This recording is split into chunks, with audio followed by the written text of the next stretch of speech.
Hi kids, let's start with our mantra. I make messes, I make mistakes, but deep inside I have what it takes. I am an artist. Today I'm going to show you just one way that you can draw a little unicorn. So stay tuned, have fun. Hey kiddos.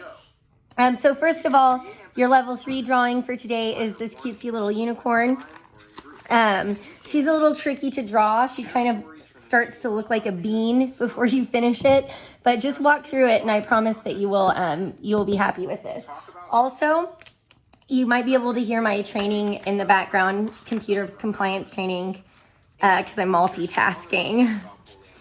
Fold in half again to create those 4 quadrants that are so helpful when you're drawing these guided drawings. Okay.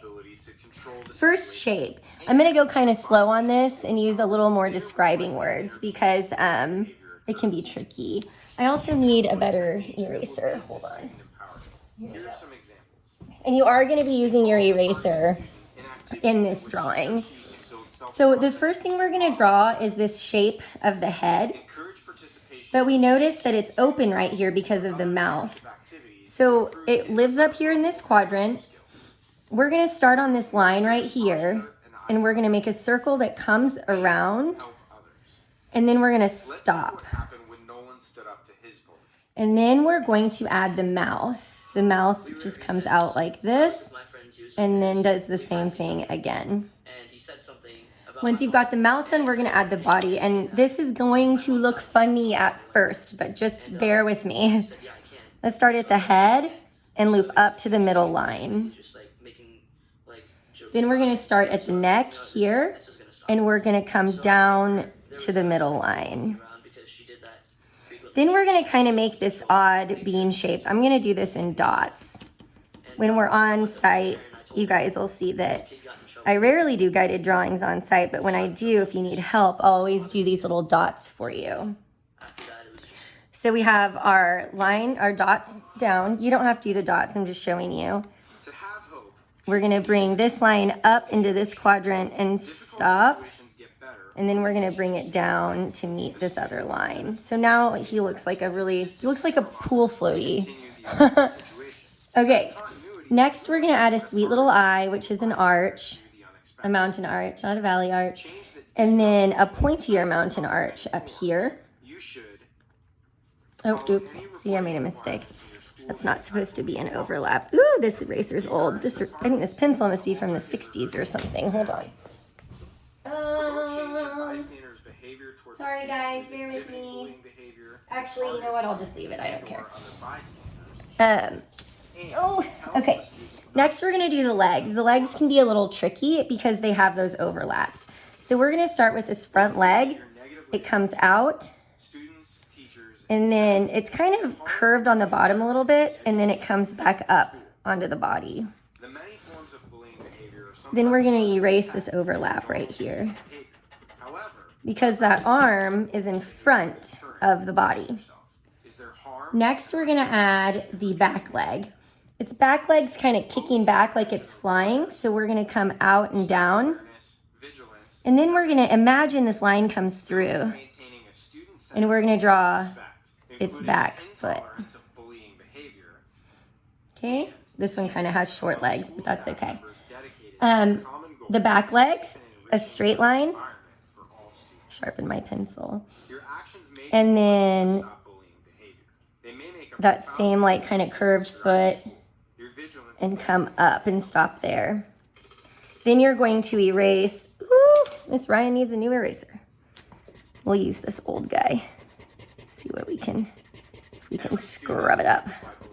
There we go. Okay. Next, we're going to make the other back leg. That's just a line here that comes to meet, but it's a little bit shorter. Then we'll add its little hooves. Just a curved line. I put a little triangle in there to make it look like a hoof or hooves. I'm going to say it. Okay. Now we're going to add everything that makes this silly little animal look like a real unicorn, and that's the hair and the horn. So let's start with the hair. We're going to draw a swoopy line for its bangs. And then we're gonna do the same thing down here that comes up. It kind of looks like a leaf shape. Then I'm gonna erase this line, that overlap. I call them witness marks sometimes, okay? And then we're gonna make another swooping line that comes off of the bangs and comes down here towards the back. Whoop.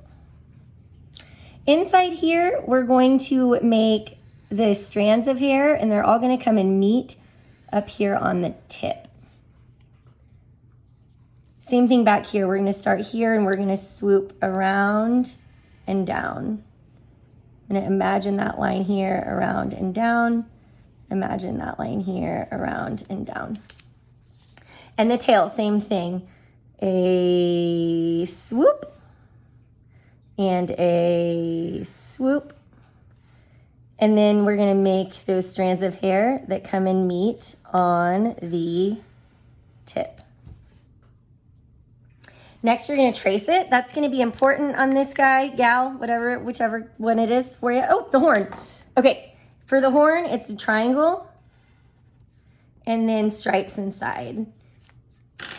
Tracing on this is gonna be really important because we have all of those witness marks from where they overlap. Horses are notoriously difficult to draw, but with enough practice, you guys will be the best equestrian drawers in all the land.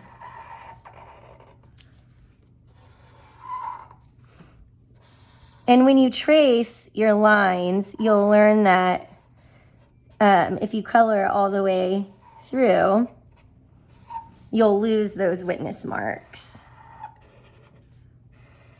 And as I said in the previous video, I am a sloppy tracer. I've always been that way. You can trace as neat or as sloppy as you want. That's your choice.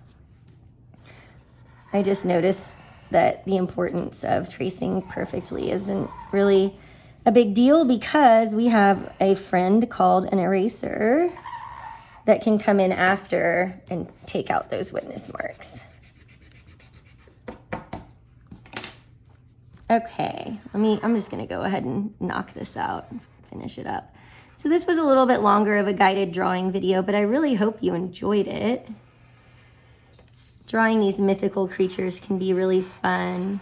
I wanna do a whole series of guided drawings of mythical creatures, griffins and dragons and fairies and harpies and all of those other really, harpies are just mean fairies, and all those really interesting creatures. Okay, cool. So now you can color it up however you like.